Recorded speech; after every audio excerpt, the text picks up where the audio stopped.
Assalamualaikum warahmatullahi wabarakatuh. Halo anak-anakku kelas 3, semoga anak-anak selalu dalam keadaan sehat ya. Berikut, dalam kesempatan kali ini kita akan belajar bahasa Inggris pada tema 2. Asking for possession, ungkapan kepemilikan. Nah, simak baik-baik ya anak-anak. Anak-anak juga bisa mempelajari dari LKS. Asking for possession diartikan sebagai ungkapan kepemilikan. Ketika kita ingin menanyakan kepemilikan dan jumlah benda yang dimiliki, kita bisa menggunakan ungkapan berikut. Contoh dalam percakapan.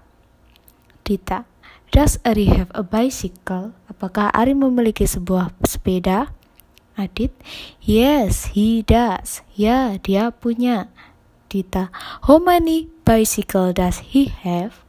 Berapa sepeda yang dia miliki?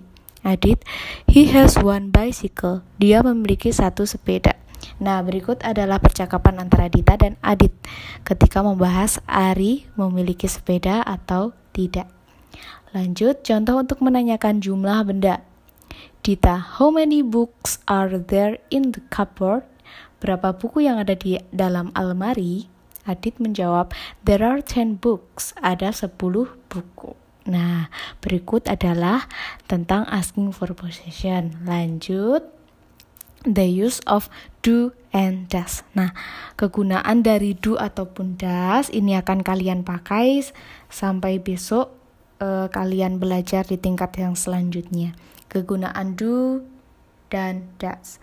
Do digunakan untuk subjek I, you, we, they.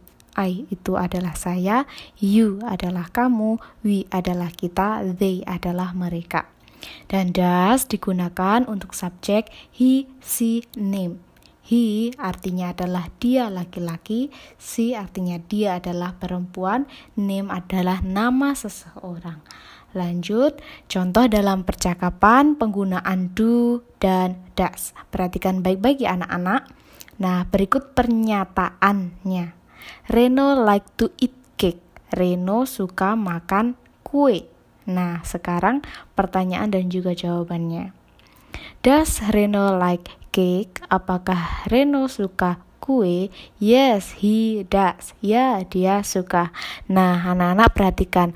Pada jawaban di situ bisa dituliskan yes, he does ataupun yes, Reno does. Nah, Reno bisa diganti dengan he. Jelas anak-anak? Ya, lanjut pada B, contoh yang kedua. I like to eat noodle. Saya suka makan mie. Nah, berikut dalam percakapan. Do you like noodle? Apakah kamu suka mie? Yes, I do. Ya, saya suka. Karena pernyataan di atas, I like to eat noodle. Saya suka makan mie.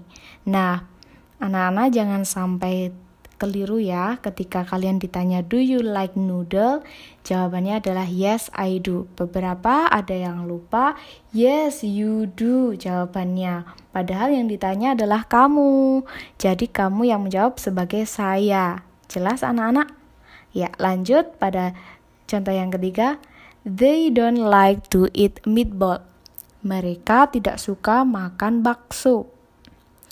Dalam pertanyaan dan juga jawabannya, do they like meatball? Apakah mereka suka bakso? No, they do not like.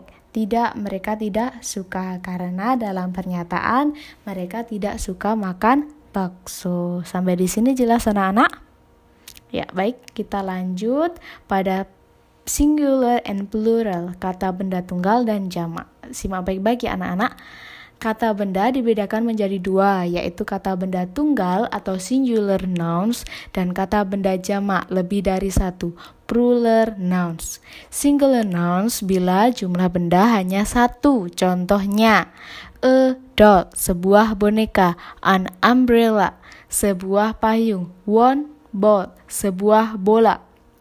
Dan untuk plural nouns, bila jumlah benda lebih dari satu, biasanya diberikan tambahan s, is, atau is pada akhir kata benda. Contohnya, 2 dolls, 2 boneka, 5 umbrellas, 5 payung, some glasses, beberapa gelas.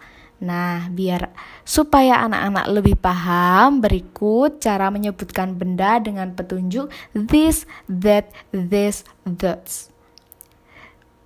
Sedikit berbeda ya, tapi penulisannya hampir-hampir sama. Jadi anak-anak harus lebih teliti. This adalah artinya ini untuk benda tunggal. Contohnya, this is a book. Ini sebuah buku. This is a pencil case. Ini sebuah tempat pensil. Dan that itu artinya itu untuk benda tunggal. Contohnya, that is a book. Itu sebuah buku. That is a pencil case. Itu sebuah tempat pensil. Nah, lanjut untuk this artinya ini untuk benda jamak. Contohnya, there are books. Ini beberapa buku. These are 5 pencils. Ini 5 pensil. Lanjut, those artinya itu untuk benda jamak. Contohnya, those are books, itu beberapa buku.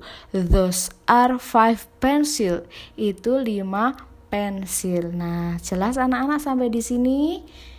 Kita lanjut pada penugasan. Nah, tolong terjemahkan kalimat berikut ke dalam bahasa Inggris. Please translate this following sentence into English.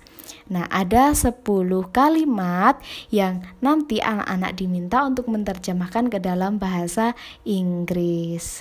Ya, dilanjutkan dengan tugas berikutnya mengerjakan soal yang 1-10 tadi dan juga mencatat tema 2 apa yang sudah kalian pelajari dari video ini di buku bahasa Inggris kalian dengan rapih dan runtut. Bagian A, B, C, dan pelajari ulang pada LKS kalian tema 2. Selamat mengerjakan anak-anak dan terima kasih telah memperhatikan video pembelajaran kali ini. Sekian, wassalamualaikum warahmatullahi wabarakatuh.